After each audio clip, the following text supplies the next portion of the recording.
Hare Krishna. Vanchakalpatrubhyascha kripasindubhyeva cha patitanam bhavanebhyo vaishnavebhyo namo namaha. So, we're continuing, welcoming you back, our discussion of Srimad Bhagavatam, and we're beginning again with the first canto, first chapter of Srimad Bhagavatam. And the first three verses of the Bhagavatam are a kind of prelude verses before it actually the narration begins. And so today we're on text number 3 of these verses, which I'll recite for that one. But first we'll say Om Namo Bhagavate Vasudevaya. Om Namo Bhagavate Vasudevaya. Om Namo Bhagavate Vasudevaya.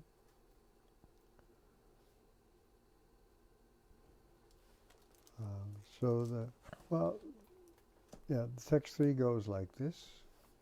Nigama kalpataror galitam phalam sukamukad amrita drovya samyutam pibata bhagavatam rasamalayam muhur ahorasika bhuvi bhavuka. The translation from Prabhupada goes like this. O expert and thoughtful men, relish Srimad Bhagavatam, the mature fruit of the desire tree of Vedic literatures. It emanated from the lips of Sri Shukadev Goswami. Therefore, this fruit has become even more tasteful, although its nectarian juice was already relishable for all, including liberated souls. Bhanu Swami has a somewhat different translation, following the commentary of Vishwanath Chakravarti Thakur. This goes like this. O knowers of rasa, O fortunate souls, constantly drink from the mouth of Shukadev, the Bhagavatam, the fruit of the tree of the Vedas, which has dropped from the tree to this earth, which is immortal, liquid, which is the essence of sweetness, and which includes all type of liberation. And then we'll go through both purports here. But if we just look at the text now, Nigama is another name for Vedic literature. Kalpataror, a desire tree. Remember, a desire tree is one that gives you any fruit you want. And so the Vedic literatures are compared to such a tree. It grows in the heavenly planets, where you can get anything you want from a tree, of fruit, literally. I mean, it's a tree. And so the kalpataror, or kalpavriksha, is also another way of saying desire tree. So the Vedic literature, the Nigama,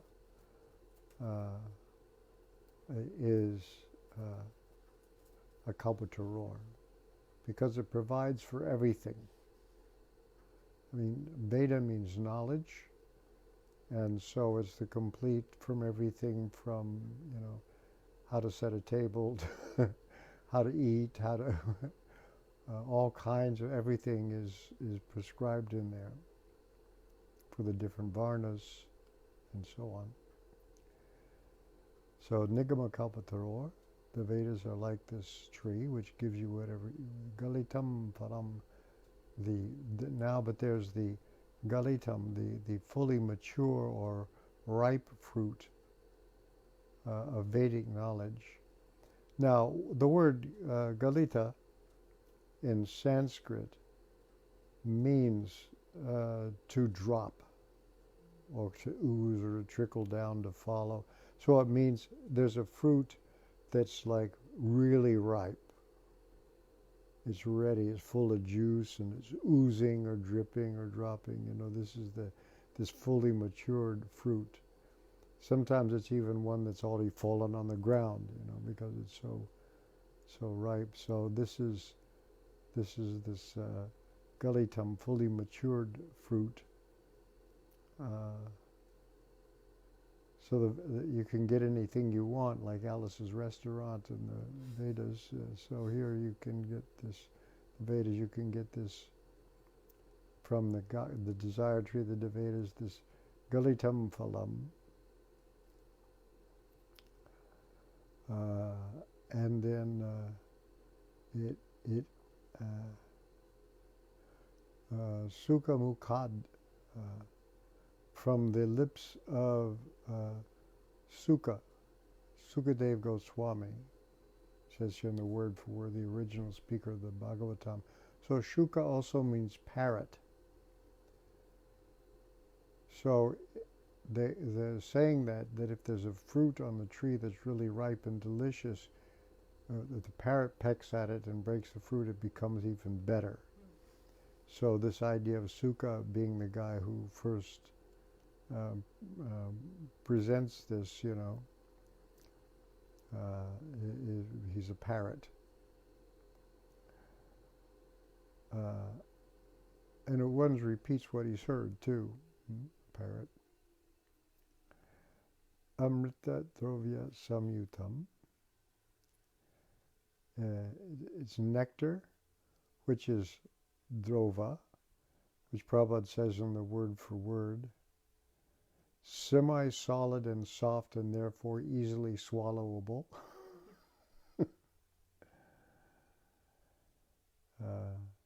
Samyutam, perfect in all respects. So then it's enjoining us, pibata, relish it, drink it up, taste it. Pibata Bhagavatam, this book which is in relationship to the Lord.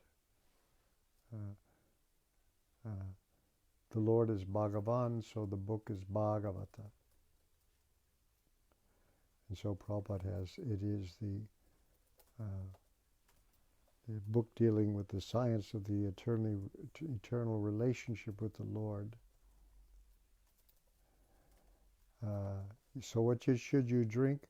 The rasam, the juice. And of course we also know that it becomes a technical term for the flavor or taste of a relationship, especially with Krishna, the rasas. By the word, it's a short A, it's rasa, not rasa. The dance is a rasa dance, but the juice is a rasa. Is rasa. And then it says, alayam, until liberation or even in a liberated condition. The word alaya in Sanskrit with a long A just means a house or dwelling or receptacle. But the way Prabhupada breaks it up here, it's alaya. There's a hyphen there he puts there. Up to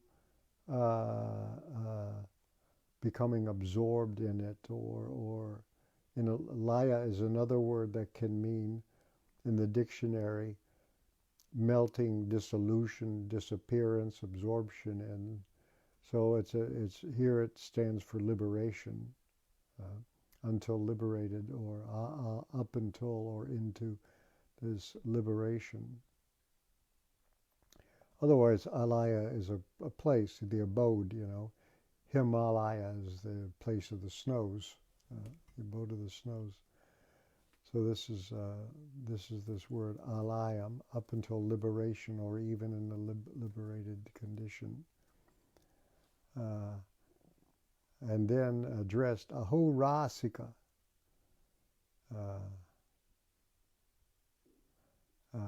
those who are full in the knowledge of mellows.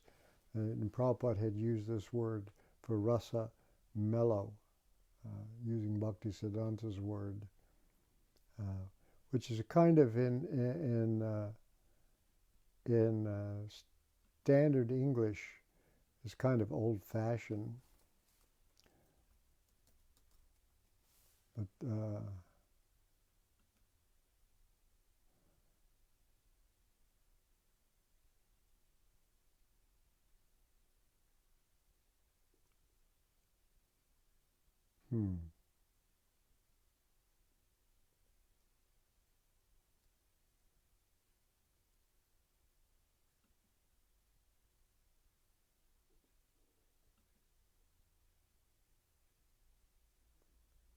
I'm just looking it up in the Oxford English Dictionary.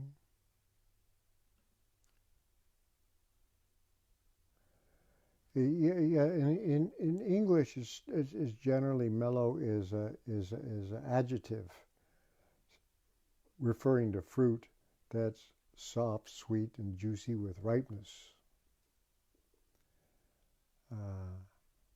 or characterized by ripeness and tastiness and so on. Or so that's the way. So it's in English it's traditionally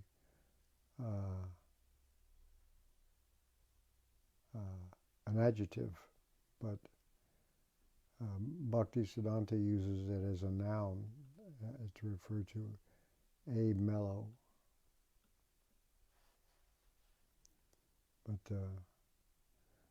the dictionary for mellow as a noun is melody, so in some kind of slang, that's what it finds.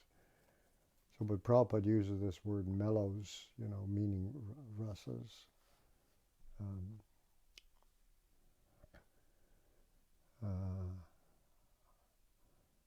So his translate, O expert and thoughtful men, relish Srimad Bhagavatam, the mature fruit of the desired tree of Vedic literatures. It emanated from the lips of Sri Shukadev Goswami. Therefore, this fruit has become even more tasteful, although its nectarian juice was already relishable for all, including liberated souls. This alayam is for them too. It's not that you do it and then you're liberated and you forget about it. Bhanu Swami's translation following the purport of Vishwanath Chakravarti Thakur, he does it like this: O knowers of rasa, O fortunate souls,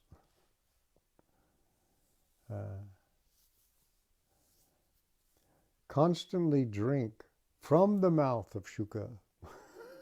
So it's being passed down. But Shuka's the narrator, so, it's drink from the mouth of Shuka, the Bhagavatam, the fruit of the tree of the Vedas, which is dropped from the tree to this earth. So it's a ripe fruit that falls down. He's got that sense that has come down, which has dropped from the tree to this earth, which, meaning not the earth but the fruit, which is immortal, liquid, which is the essence of sweetness, and which includes all types of liberation. I assume that alayam. So immortal.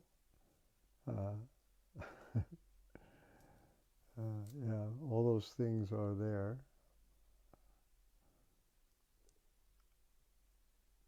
Perfect in all, or samyutam.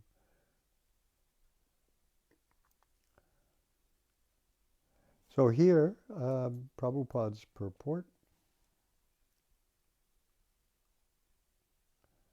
He says, in the two previous shlokas, it has been definitely proved that the Srimad Bhagavatam is the sublime literature which surpasses all other Vedic scriptures due to its transcendental qualities.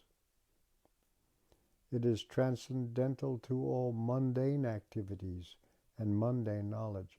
Remember, the Vedas is a compendium of all knowledge. I mean, any knowledge is Vedic knowledge. So it's not all about transcendence either. A lot of it is how to perform sacrifices, very detailed instructions on performing yajnas, that's a lot of it.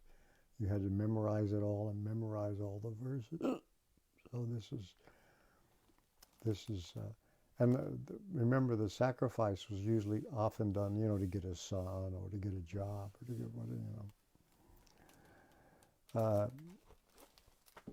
It is transcendental to all mundane activities and mundane knowledge. So when you say scripture for the Vedas, people always think of it as just holy stuff. It's just knowledge. It's just the compendium of knowledge. In this shloka, it is stated that Srimad Bhagavatam is not only a superior literature, but it is the ripened fruit of all Vedic literatures. In other words, it is the cream of all Vedic knowledge. If you see you get milk and then you churn it and, finally the cream comes out. In the milk, it's scattered, the cream is in there, but it's dispersed among other liquids, but when you actually churn the milk, the cream comes out, and then butter and all those things. Considering all this, patient and submissive hearing is definitely essential. So Prabhupada is telling us how to deal with this book now, patient and submissive.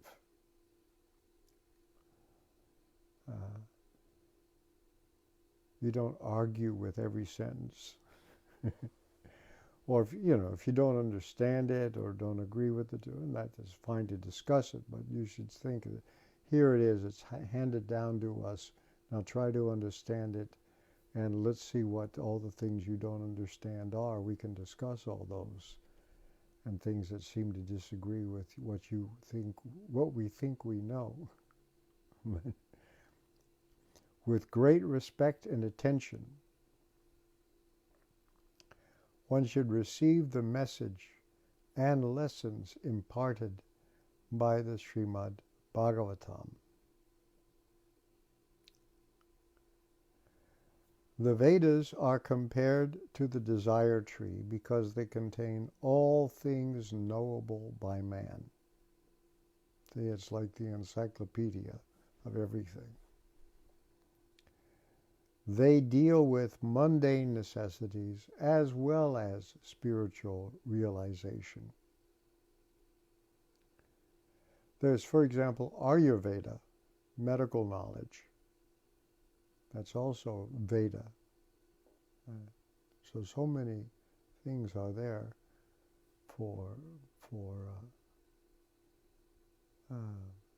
in the Vedas. The Vedas are compared to the desire tree because they contain all things knowable by man. They deal with mundane necessities as well as spiritual realization. The Vedas contain regulative principles of knowledge covering social, political, religious, economic, military, medicinal, chemical, physical, and metaphysical subject matter, and all that may be necessary to keep the body and soul together. So that's the Dhanurveda, military science. They're all there. Above and beyond all this are specific directions for spiritual realization. regulated knowledge involves a gradual raising of the living entity to the spiritual platform. And the highest spiritual realization is knowledge that the personality of Godhead is the reservoir of all spiritual tastes or rasa.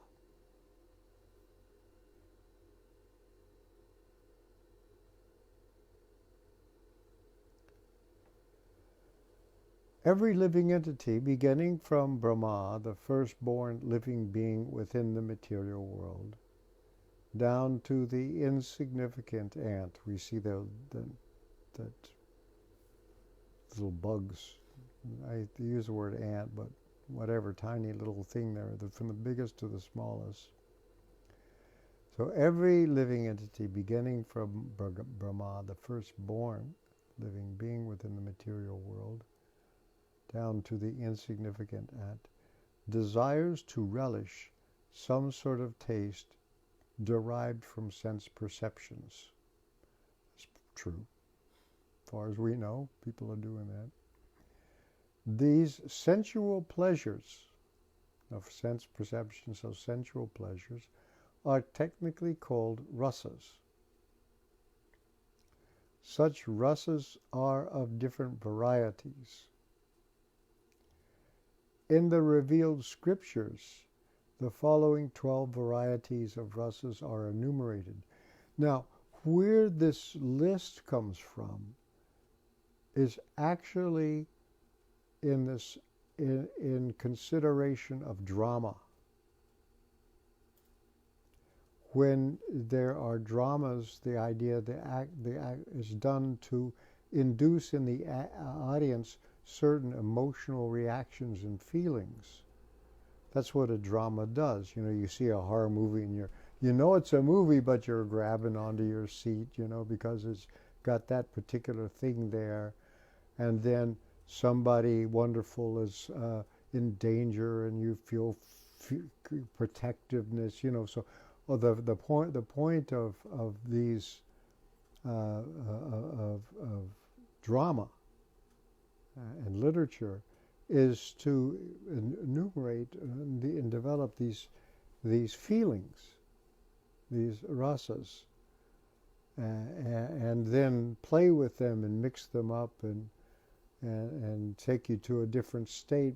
If it's dramas that you hadn't really ever even experienced in life, these heightened things, So you have seen people sometimes they're crying in the movies and so on, and when you see actually even plays like Shakuntali, like Sanskrit plays, they are really, really well done, and really bring out very mundane feelings. It's a story. Shakuntala. I mean, they meet cute. She's a daughter of a sage, and she's out in the things, and she's dressed in just sage clothes, and this king finds her, and they meet cute, but it's really quite on a very high level, much more than you'll see in most literature today, which is funny when you go back to something that old. It's like more elevated. And now our literature is pretty gross, actually. Anyway, so here are these rasas that are enumerated. And I said this is originally taken from dramaturgy, dramatical aesthetics, really, poetry and drama. So the 12 rasas are enumerated: Rodra, anger; Adbhuta, wonder, or amazement, astonishment; Shringara, conjugal love, boy meets girl, and so on; Hasya, comedy. Remember the plot: boy meets girl, boy loses girl, boy gets girl. That's our Shringara. That's a very ancient plot. Hasya, comedy, joking. Yeah.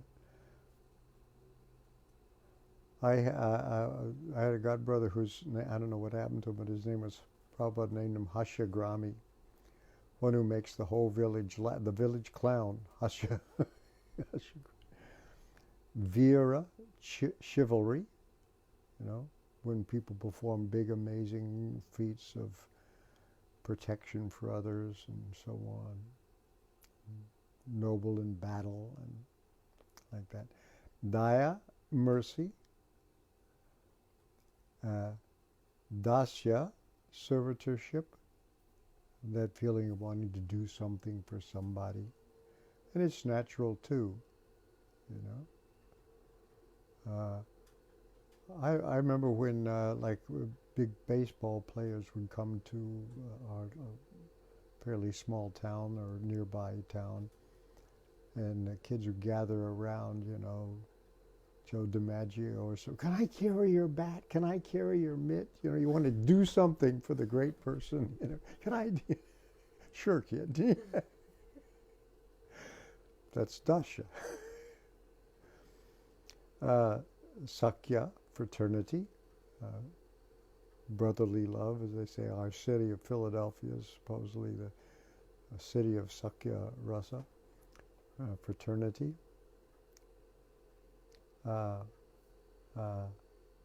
Bhayanaka, horror or dread. We're good at that one, the horror movies. Bhayanaka. Bibhatsa, here he translates it as shock.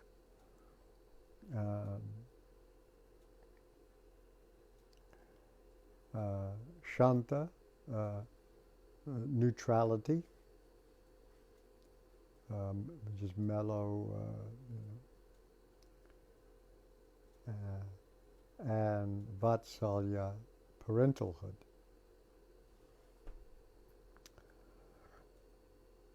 The Prabhupada, so having listed those 12, and he's mixing primary and secondary ones, and this, the six Goswamis took from literature this and then applied it to Krishna's pastimes, and therefore were able to lay out the whole panoply of Krishna's activities. And distinguish the urban Krishna, where his majesty overwhelms his beauty, and then the rural Krishna in Vrindavan, where his beauty overpowers his majesty. They could do all these arrangements. They could analyze all Krishna's pastimes in this manner. Anyway, we'll go on. The sum total of all these rasas is called affection or love. Primarily, such signs of love are manifested in adoration, that is to say, passive adoration, service, friendship, parental affection, and conjugal love. And when these 5 are absent, love is present indirectly in anger, wonder, comedy, chivalry, fear, shock, and so on. I mean, what he calls shock here, bibhatsa, is sometimes, I think, disgust. When you, it's one of them. So these are the secondary rasas that supplement the basic ones. He goes on, for example, when a man is in love with a woman, the rasa is called conjugal love. But when such loving affairs are disturbed, there may be wonder, anger, shock, or even horror. Sometimes loving affairs between 2 persons culminate in ghastly murder scenes when there's jealousy and so on. ghastly murder scenes. Tabloids love it, right? Such rasas are displayed between man and man, meaning human and human, and between animal and animal. There is no possibility of an exchange or rasa between a man and an animal, or between a man and any other species of living being within the material world. That exchange of affection with your dog is not a rasa. Or your goldfish or whatever, you know.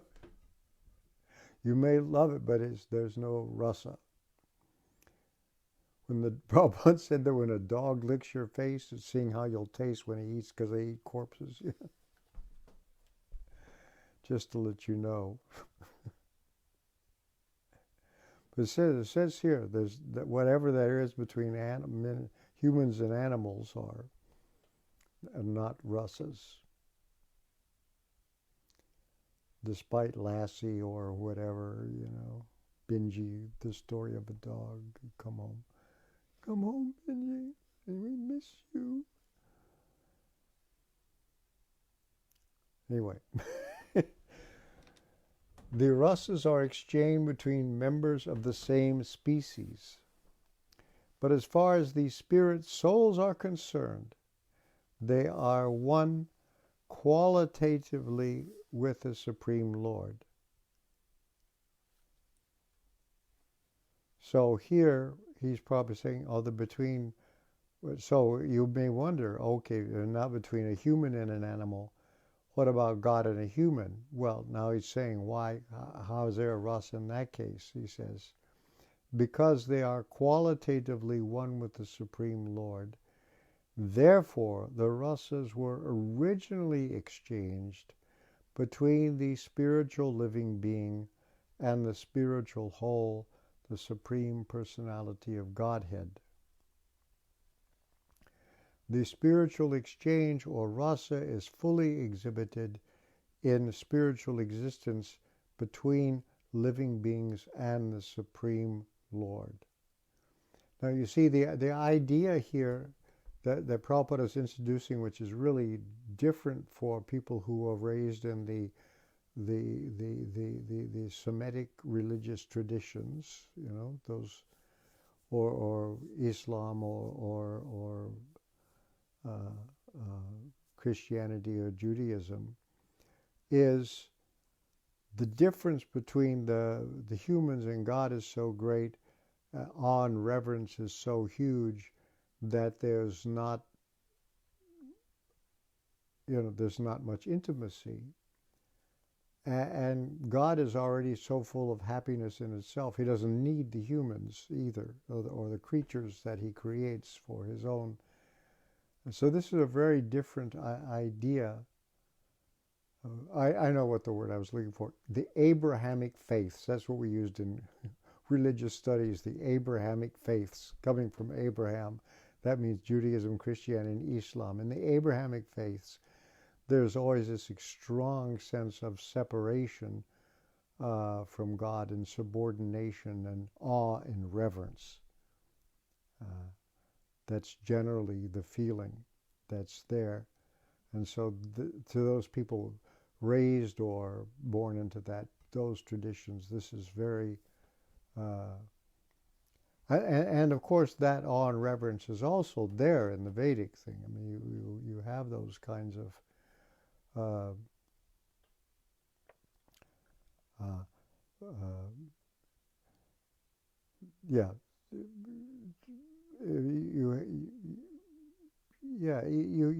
you have those kinds of feelings, but it's very limited. And there's also there too, you know, in Vedic they're also included, but there's so much more. And I guess the thought is that, anyway, we'll get into that later, but so he goes on here. So the spiritual exchange or rasa is fully exhibited in spiritual existence between living beings and the Supreme Lord. The Supreme Personality of Godhead is therefore described in the Shruti mantras, Vedic hymns, as, quote, put this in quotation marks, the fountainhead of all rasas. When one associates with the Supreme Lord and exchanges one's constitutional rasa with the Lord, then the living being is actually happy.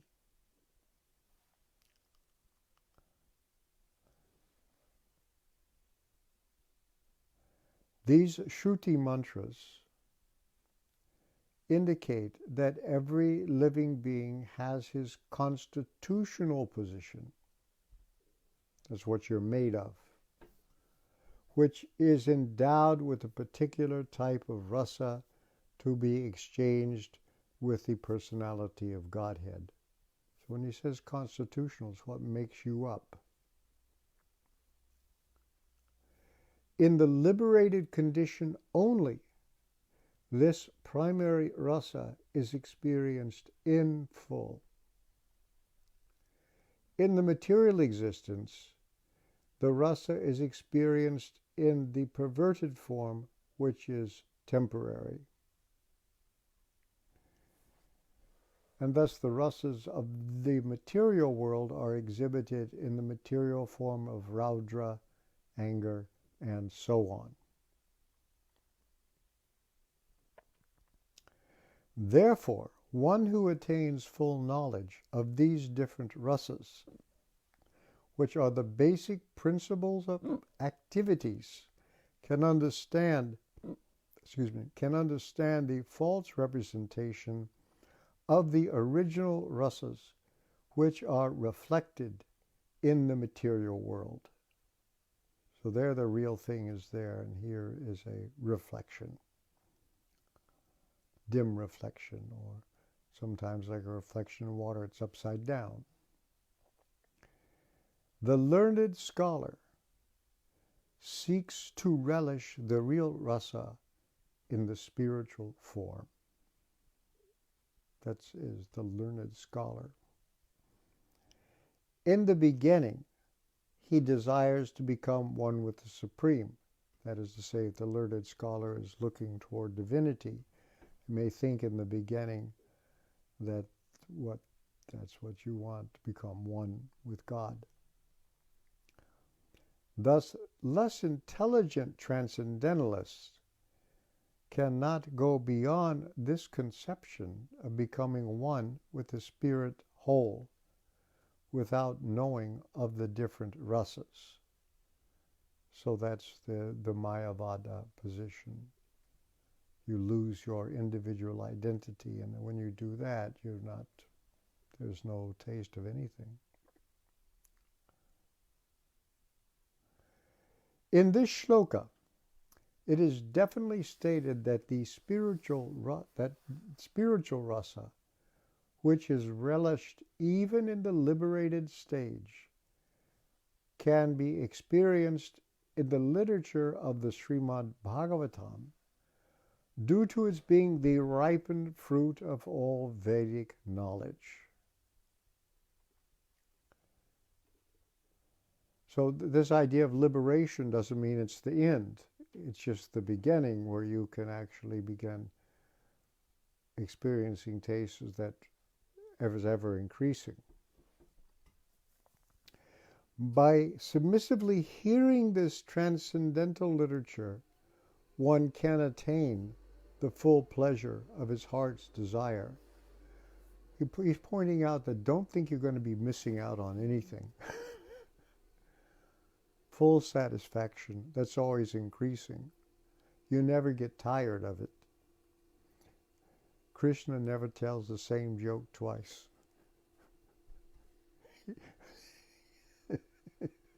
If the hasya, that's one of the rasas, hasya, humor, He is the best humorist. So any stand-up comic you get sick of, but Krishna will always be funnier. Just if that's your thing.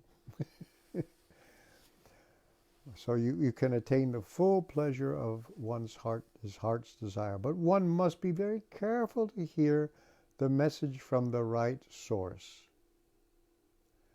Srimad Bhagavatam is exactly received from the right source because it was brought by Narada Muni from the spiritual world and given to his disciple Sri Vyasadeva. This will be described in the Bhagavatam itself. The latter, in turn, delivered the message to his son Srila Shukadeva Goswami, and Srila Shukadeva Goswami delivered the message to Maharaj Parikshit during the 7 days before the king's death. Srila Shukadeva Goswami was a liberated soul from his very birth.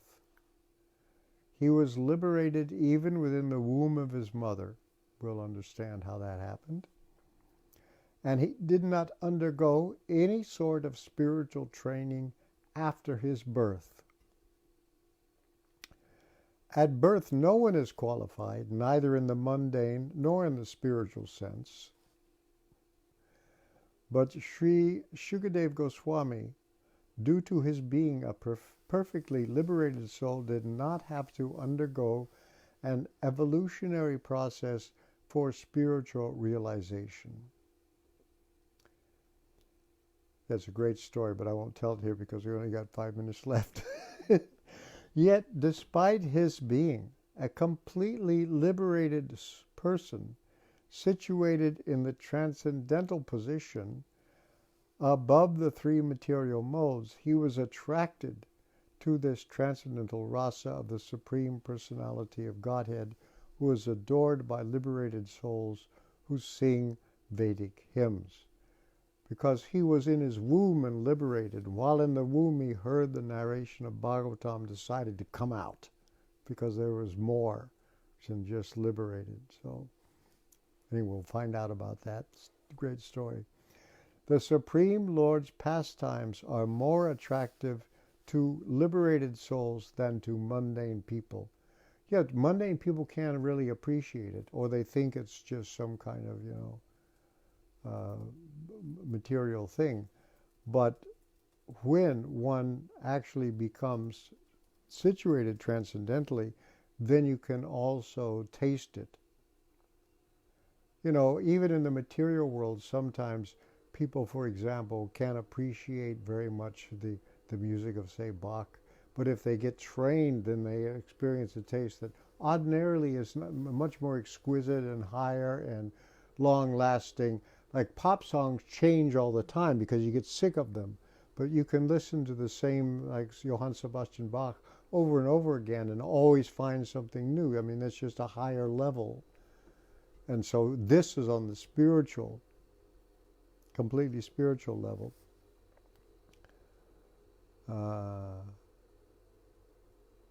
And so the Supreme Lord's pastimes are more attractive to liberated soul than to mundane people.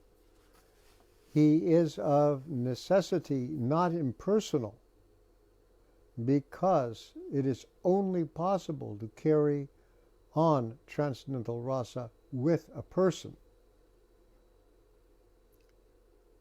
So he's just not a cloud of gas, Let me go through this quickly. The subject matter is so presented through the lips of Srila Shukadeva Goswami that any sincere listener who hears submissively can at once relish transcendental tastes which are distinct from the perverted tastes of the material world. So Prabhupada brings the audience, he brings the books here, and then he has to create the audience by training us on how to relish it. The ripened fruit is not dropped all of a sudden from the high planet of Krishna Loka. Rather, it has come down carefully through the chain of disciplic succession without change or disturbance. If you are picking up fruit from the top of a tree, you go up on a ladder, you pick it, and you hand it down to the next guy who picks it. That's the metaphor. Foolish people people who are not in the transcendental disciplic succession commit great blunders by trying to understand the highest transcendental rasa, known as the rasa dance, you notice with the long A, the rasa dance, without following in the footsteps of Shukadeva Goswami, who presents this fruit very carefully by stages of transcendental realization. One should be intelligent enough to know the position of Srimad Bhagavatam by considering personalities like Shukadeva Goswami, who deals with the subject so carefully. This process of disciplic succession of the Bhagavata school suggests that in the future also, for all time, Srimad Bhagavatam has to be understood from a person who is factually a representative of Srila Shukadeva Goswami. A professional man who makes a business out of reciting the Bhagavatam illegally is certainly not a representative of Shukadeva Goswami. The word professional in the West sounds somebody who's really competent, but in Prabhupada's vocabulary, a professional is somebody who just does it for the money. So that's what he means by a professional man. Well, he says it, such a man's business is only to earn his livelihood. Therefore, one should refrain from hearing the lectures of such professional men. They are there in India. And, they're like talented actors and so on. But they don't actually install the rasa. They just give you a mundane rasa based on something taken from the Supreme. Such men usually go to the most confidential part of the literature without undergoing the gradual process of understanding the grave subject. They usually plunge into the subject matter of the rasa dance. Skip right to it, which is misunderstood by the foolish class of men. Some of them take this to be immoral, while others try to cover it up by their own stupid interpretations. They have no desire to follow in the footsteps of Srila Shukadeva Goswami. So the Prabhupada knew what goes on in India also with this kind of thing. One should conclude, therefore, this last paragraph, that the serious student of rasa should receive the message of the Bhagavatam in the chain of disciplic succession from Srila Shukadeva Goswami, who describes the Bhagavatam from its very beginning and not whimsically to satisfy the mundaner who has very little knowledge in transcendental science. Remember that in the very beginning, Prabhupada has given the disciplic succession. He's given his bona fides. And so the chain of disciplic succession is prefaced as Bhagavatam. Srimad Bhagavatam is so carefully presented that a sincere and serious person can at once enjoy the ripened fruit of Vedic knowledge simply by drinking the nectarian juice through the mouth of Shukadeva Goswami or his bona fide representative. So that's it, presented in the English language for the first time. All right, we'll stop there. And we'll continue this discussion. I'll read also Vishwanath Chakravarti Thakur's purport as translated by Bhanu Swami. And we have a little bit of discussion.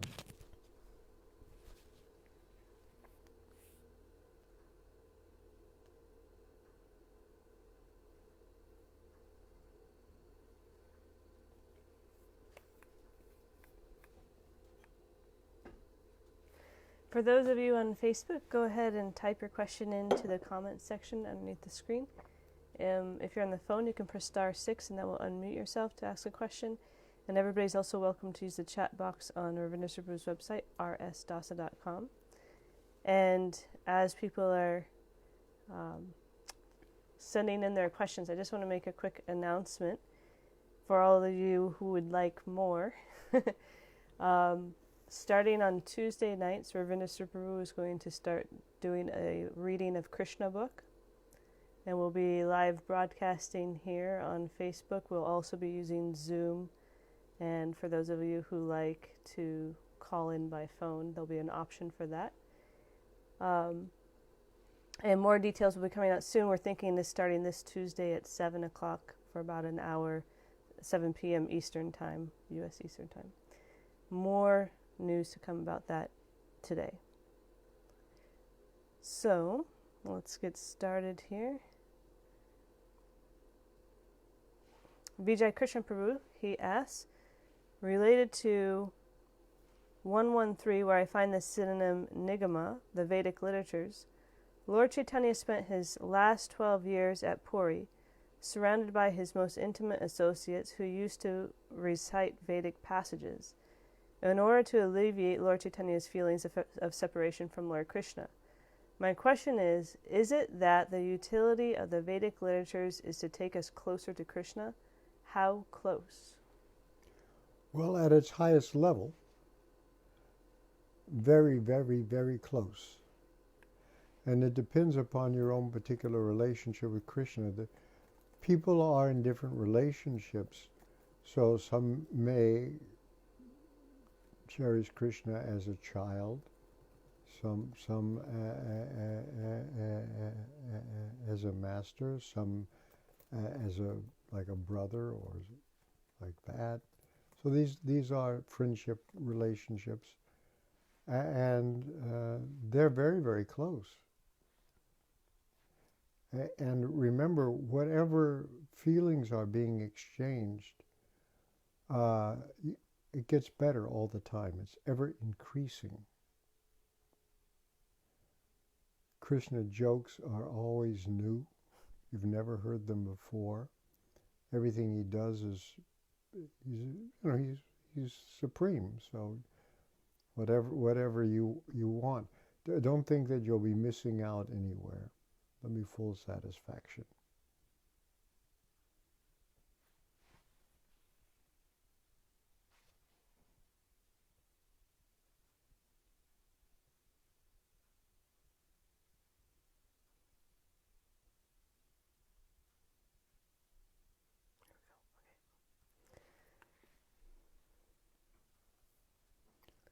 Madhavendra Puri Prabhu asks, he says, Hare Krishna Maharaj, please accept my humble obeisances.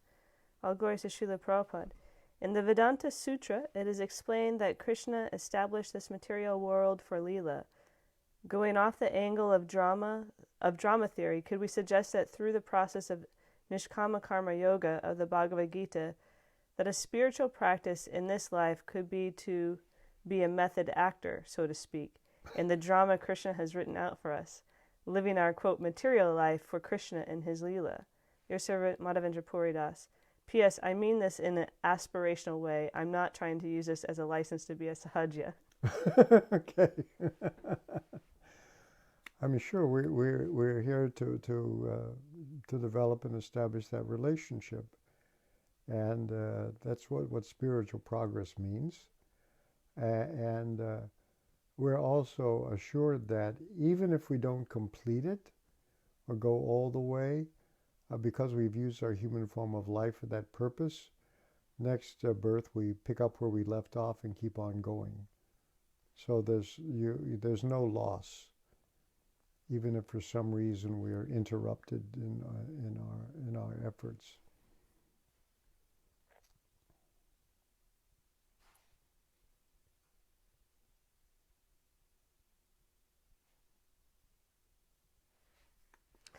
Our transcendental comedian, Yadanath Prabhu, he makes a question here. He says, Hare Krishna, pranams to you and glories to Srila Prabhupada.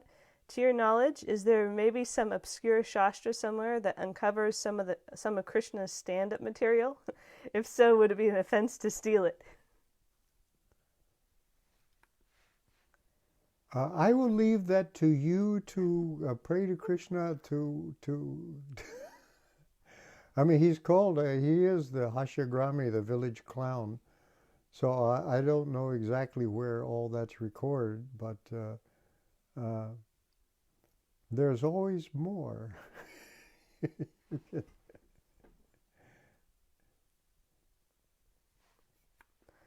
We have a question from Anonymous that asks, wouldn't rasa be better translated as taste rather than mellow?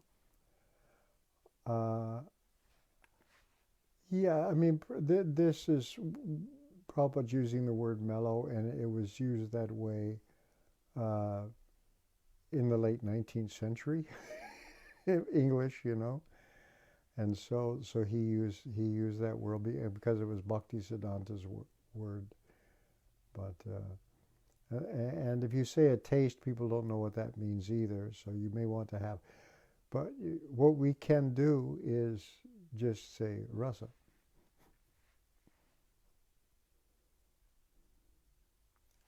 Just use the word. It should become familiar enough that we can just incorporate it into our vocabulary.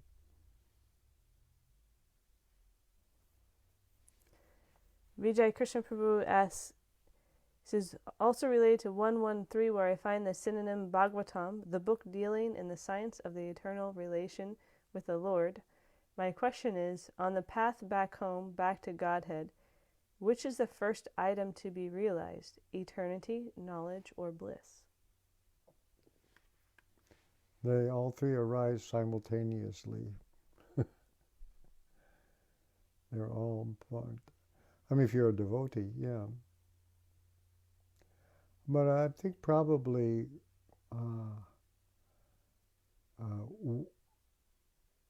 one would, yeah, they come together, but things happen and you don't really quite know why. You know, just one day, if you've been practicing devotional service for a while, you begin to realize that you're absolutely convinced. You know, it was a crisis for me when I realized I was absolutely convinced about Krishna consciousness. And I thought, what right do I have to be so convinced? I mean, I was a trained academician, and you're always supposed to doubt everything and, put everything in problematize everything that you think. And here I was just absolutely convinced that Krishna. And I said, what right do I have to be convinced like that? But I was, and then I forgot who it was I asked about it, and they. Sharanagati. Yeah, a disciple of mine who had a PhD in philosophy. Yeah, I asked her. I told her I have this conviction there. And she just said it's a gift. So I just accepted it that way. Well, it really was like, what right do I have to be so? So in this way, things happen to a devotee. That gives the devotee conviction and taste and feelings, and all these things happen. And sometimes you can't see where the source is or how it comes about exactly, but it does.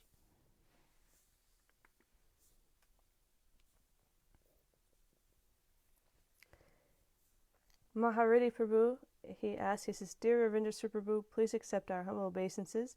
Thank you very much for making Srimad Bhagavatam available to us. It is very much important for us that we can listen to your recitation of Srimad Bhagavatam weekly and read daily. Question. I had the understanding that Srila Rupa Goswami introduced the concept of transcendental rasas in the Nectar of Devotion, but they are present in Srimad Bhagavatam, but are not organized in such a systematic fashion. Is that correct? I believe so. Remember, Rupa Goswami, they were all instructed by Lord Chaitanya. And they took his discussions of these things, and he didn't want to spend the time going through all the literature and systematizing everything like that. He had them do it.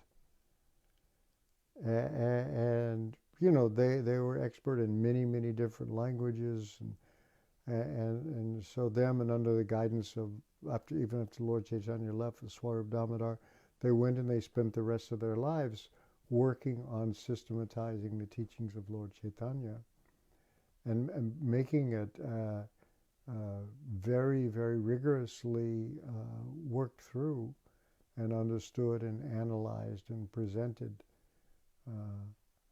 very nicely. Yeah, that's what they did. It's kind of amazing, actually, quite a thing to happen. Huh?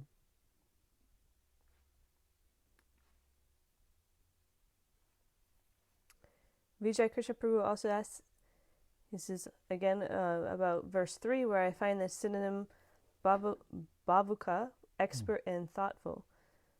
The mode of ignorance forces one to become an animal. In the next life, the mode of passion doesn't free one from the cycle of birth and death, and only the mode of goodness can give you access to the answers connected to the existential questions of human beings. My question is, how thoughtful must the human being become in order to become a self-realized soul? Full obedience to his guru? Yeah, that helps. That helps. We should think of our regulative principles of Krishna consciousness as principles of knowledge. You may notice that the whole world of expertise in Western culture is all based on technical stuff. They're basically blacksmiths, but they do, with big gigantic machinery and computers and all this stuff. But basically, they're blacksmiths, and basically, they have to do something that'll get funded by people who want what they're making. And so that doesn't need the knowledge, or if it does, it's completely accidental. And the result is horrifying. I mean, here somebody like Einstein was really interested in trying to understand how the world worked, but what was the result? Hiroshima and Nagasaki. Mm-hmm. Because, other people wanted that for certain other things. He realized that this would happen, and this could happen. And so that's not our point with knowledge, is to learn how to so-called understand the world in order to try to be the enjoyers and control it, but so that we learn how to see the world from the point of view of Krishna, and from the understanding what our real mission is understand the spiritual reality, which you can't access it unless you follow this process. As Prabhupada said, a meat eater cannot understand God, for example. It's about knowledge, and just because you have, and knowledge depends upon sattva, goodness, and then there's Vishuddha sattva, where you really get transcendental knowledge. So this is, people don't. We think of them as just moral principles. And therefore involving just reward and punishment. If you're good, you go to heaven. If you're bad, you go to hell. This is actually a process by which you can understand the whole of everything, and enter into a relationship with Krishna that's ever fulfilling.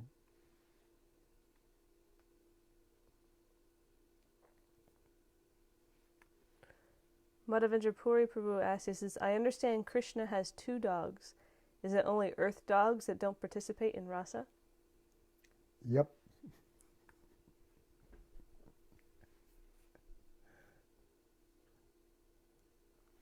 The animals in the spiritual world are fully cognizant.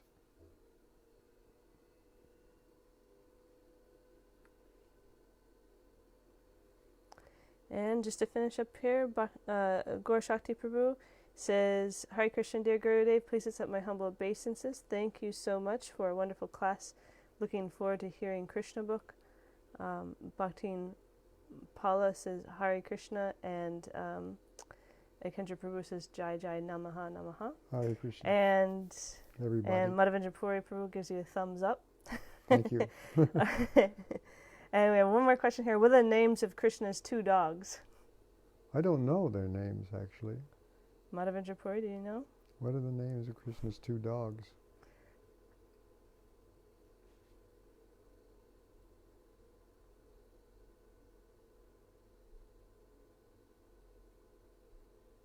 Nope. Well, we'll find out for next time. A research project. A research project to find out names of Krishna's 2 dogs. He had an interesting relationship with monkeys too, didn't he?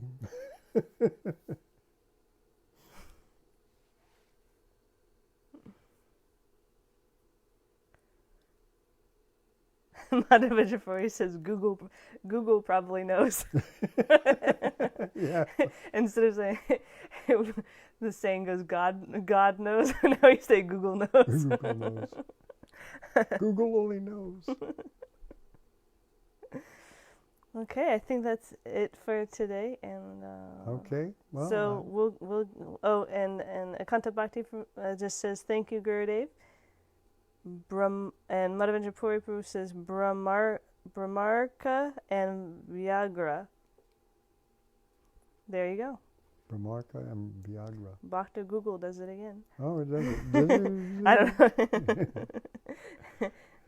And All Kaylee Luther says thank you with lots of exclamation points.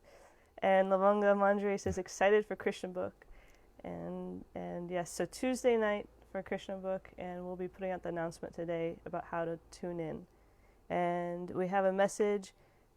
Thank you, Maharaj. Hare Krishna from Mexico as well. Okay. Okay. Thank you all very much.